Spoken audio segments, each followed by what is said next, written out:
Hi hello ನನ್ನ ಪ್ರೀತಿಯ ವೀಕ್ಷಕರೇ, ಎಲ್ಲರೂ ಹೇಗಿದ್ದೀರಾ? ಎಲ್ಲರೂ ಚೆನ್ನಾಗಿದ್ದೀರಾ? ಎಲ್ಲರದ್ದು ತಿಂಡಿ ಆಯಿತಾ? ಇವತ್ತಿನ ನಮ್ಮನೆ ಸ್ಪೆಷಲ್ ಮಟನ್ ಬೋಟಿ ಗೊಜ್ಜು ಫ್ರೈ ಮಾಡೋದು ಹೇಗೆ ಅಂತ ನೋಡೋಣ ಬನ್ನಿ.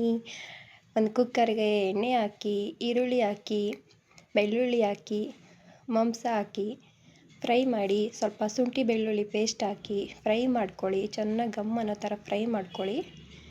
ಒಗ್ಗರಣೆ ಫ್ರೈ ಎಲ್ಲ ಮಾಡ್ಕೊಂಡ್ಮೇಲೆ ಸ್ವಲ್ಪ ಒಗ್ಗರಣೆ ಎಲ್ಲ ಚೆನ್ನಾಗಿ ಫ್ರೈ ಅನ್ನಬೇಕು, ಘಮ ಘಮ ಅನ್ನೋ ಥರ ಫ್ರೈ ಆಗಬೇಕು. ಸ್ವಲ್ಪ ಉಪ್ಪಿನ ಪುಡಿ, ಸ್ವಲ್ಪ ಅರಿಶಿನ ಪುಡಿ ಎಲ್ಲ ಹಾಕಿ ಫ್ರೈ ಮಾಡ್ಕೊಳ್ಳಿ.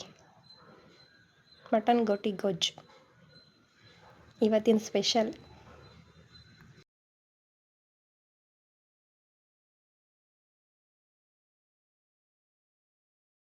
ನೋಡಿ, ಮಸಾಲೆ ಎಲ್ಲ ರೆಡಿಯಾಗಿದೆ. ಮಸಾಲೆ ಎಲ್ಲ ರೆಡಿ ಮಾಡಿಕೊಂಡು ನೋಡಿ, ಒಗ್ಗರಣೆ ಚೆನ್ನಾಗಿ ಕುದೀತಾ ಇದೆ, ಘಮ್ ಅಂತ ಇದೆ ಒಗ್ಗರಣೆ. ಮಾಂಸ ಎಲ್ಲ ಸುಂಡಿದೆ ಚೆನ್ನಾಗೆ.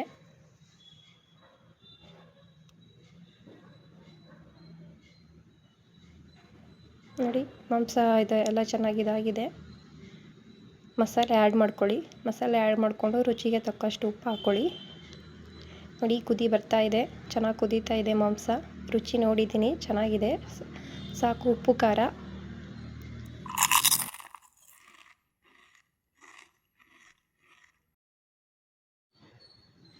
ಮುಚ್ಚಳ ಮುಚ್ಚಿ ನಾನು 5 ಕೂಗ್ಸಿದ್ದೀನಿ, 5 ಕೂಗ್ಸಿದ್ದೀನಿ. ಏಕೆಂದರೆ ಮಾಂಸದ ಗೋಟಿ ಗೊಜ್ಜು ಫುಲ್ಲು ಇದಾಗಲ್ಲ, ಬೆಳೆಯಲ್ಲ. ರೆಡಿಯಾಗಿದೆ. ಸ್ವಲ್ಪ ನೀವು ಎಲ್ಲರೂ ಒಂದ್ಸಲ ಟ್ರೈ ಮಾಡಿ, ಟೇಸ್ಟ್ ತುಂಬ ಚೆನ್ನಾಗಿದೆ. ಇದೇ ಮಾಡಿಲ್ಲ, ಟೈಮ್ ಆಗೋಯ್ತು.